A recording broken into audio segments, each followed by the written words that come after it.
ಎಣ್ಣೆ, ಸಿಗರೇಟ್, ಗುಟ್ಕಾ, ಪಾನ್ ಮಸಾಲ ಇವೆಲ್ಲ ಆರೋಗ್ಯಕ್ಕೆ ಹಾನಿಕರ ಅಂತ ಗೊತ್ತಿದ್ರೂ ಕೂಡ ನಮ್ ಗೌರ್ಮೆಂಟ್ ಇದನ್ನ ಬ್ಯಾನ್ ಮಾಡಲ್ಲ. ಯಾಕೆ ಗೊತ್ತಾ? ಯಾಕೆ ಅಂತ ತಿಳ್ಕೊಳ್ಳೋಕ್ಕಿಂತ ಮುಂಚೆ ಇದೇ ರೀತಿ ಇನ್ಫಾರ್ಮೇಶನ್ ವಿಡಿಯೋಗೋಸ್ಕರ ನಮ್ ಪೇಜ್‌ನ ಫಾಲೋ ಮಾಡ್ಕೊಳ್ಳಿ. ನಮ್ ದೇಶದಲ್ಲಿ ಎಣ್ಣೆ, ಸಿಗರೇಟ್, ಪಾನ್ ಮಸಾಲ ಲೀಗಲ್ ಆಗಿ ಸೇಲ್ ಆಗುತ್ತೆ.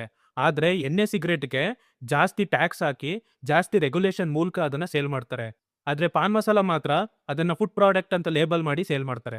ಆದ್ರೆ ಗುಟ್ಕಾ ಮಾತ್ರ ನಮ್ ದೇಶದಲ್ಲಿ ತುಂಬಾ ಸ್ಟೇಟ್‌ಗಳಲ್ಲಿ ಬ್ಯಾನ್ ಆಗಿದೆ. ಈ ಎಣ್ಣೆ ಮತ್ತೆ ಸಿಗರೇಟ್‌ನ ಮ್ಯಾನುಫ್ಯಾಕ್ಚರ್ ಮಾಡೋ ಕಂಪನಿಯಿಂದ ಗವರ್ಮೆಂಟ್‌ಗೆ ತುಂಬಾನೇ ಟ್ಯಾಕ್ಸ್ ಹೋಗುತ್ತೆ. ಮತ್ತೆ ಆಲ್ಕೋಹಾಲ್ ಮೇಲೆ ಜಿಎಸ್‌ಟಿ ಟ್ಯಾಕ್ಸ್ ಇಲ್ದಿರೋದ್ರಿಂದ ಪ್ರತಿ ಸ್ಟೇಟು ಇಂಡಿಪೆಂಡೆಂಟ್ ಆಗಿ ಟ್ಯಾಕ್ಸ್‌ನ ಕಲೆಕ್ಟ್ ಮಾಡ್ತವೆ.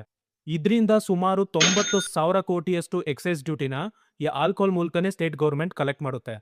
ಇಫ್ ಇನ್ ಕೇಸ್ ಈ ಎಣ್ಣೆ ಸಿಗರೇಟ್‌ನ ನಮ್ ಗವರ್ಮೆಂಟ್ ಬ್ಯಾನ್ ಮಾಡಿದ್ರೆ, ಈಗಿರೋ ಡಿಮ್ಯಾಂಡ್‌ನ ಫುಲ್‌ಫಿಲ್ ಮಾಡೋದಕ್ಕೆ ಥರ್ಡ್ ಪಾರ್ಟಿ ಡಿಸ್ಟ್ರಿಬ್ಯೂಟರ್‌ಗಳು ಬ್ಲಾಕ್ ಮಾರ್ಕೆಟ್ ಮೂಲಕ ಅದನ್ನ ಸೇಲ್ ಮಾಡ್ತಾರೆ. ಅದು ಜಾಸ್ತಿ ಪ್ರೈಸ್‌ಗೆ. ಮತ್ತೆ ಗುಟ್ಕಾ ಬ್ಯಾನ್ ಆಗಿದ್ರು ಕೂಡ ಕಂಪನಿಗಳು 2 ಪ್ಯಾಕೆಟ್‌ನ ಸಪರೇಟ್ ಆಗಿ ಸೇಲ್ ಮಾಡ್ತವೆ. ಅಂದ್ರೆ ಟೊಬ್ಯಾಕೋ ಕಂಟೆಂಟ್ ಇಲ್ದಿರೋ ಪಾನ್ ಮಸಾಲಾನ ಸಪರೇಟ್ ಆಗಿ ಸೇಲ್ ಮಾಡಿದ್ರೆ, ಟೊಬ್ಯಾಕೋ ಕಂಟೆಂಟ್ ಇರೋ ಜರ್ದಾನ ಸಪರೇಟ್ ಆಗಿ ಸೇಲ್ ಮಾಡ್ತಾರೆ. ಬಟ್ ಇವೆರಡು ಕೂಡ ಅಂಗಡಿಗಳಿಗೆ ಬಂದಾಗ ಜನ ಅದನ್ನ ಸಪರೇಟ್ ಆಗಿ ಬೈ ಮಾಡಲ್ಲ. ಈ 2 ಪ್ಯಾಕೆಟು ಕೂಡ ಒಟ್ಟಿಗೆ ಬೈ ಮಾಡ್ತಾರೆ. ಸೊ ಈ ತರ ಬ್ರಿಲಿಯಂಟ್ ಆಗಿ ಗುಟ್ಕಾ ಬ್ಯಾನ್ ಆಗಿದ್ರು ಕೂಡ ಸಪರೇಟ್ ಆಗಿ ಸೇಲ್ ಮಾಡಿ ಜನರು ಬಾಯಿಗೆ ತುರುಕ್ತಾರೆ.